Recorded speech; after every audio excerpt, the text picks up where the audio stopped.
रात्रीच्या जेवणामध्ये बनवायची होती मला डाळ-बाटी. त्याचीच मी इथे तयारी करत आहे.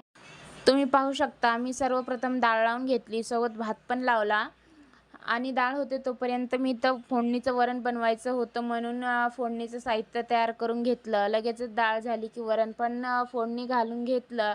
त्यानंतर बट्टीचं पीठ मळायला घेतलं.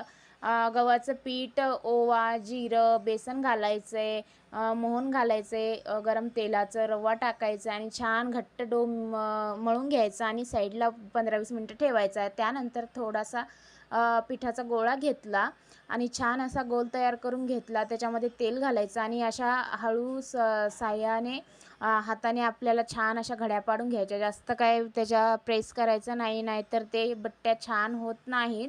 त्यानंतर सगळ्या बट्ट्या तयार केल्या आणि स्टीम करायला ठेवल्या. पातेल्यामध्ये पाणी टाकून चाळणीवर ठेवल्या तेल लावून आणि थोड्या वेळाने बट्ट्या 15-20 मिनिटं शिजू द्यायच्या आहेत. त्यानंतर थंड केल्या आणि कट करून घेतल्या. इथं बघू शकता छान असे लेयर पण पडले. आतपर्यंत बट्टी स्टीम करून झालेली आहे. छान व्यवस्थित कट करून घ्यायच्यात.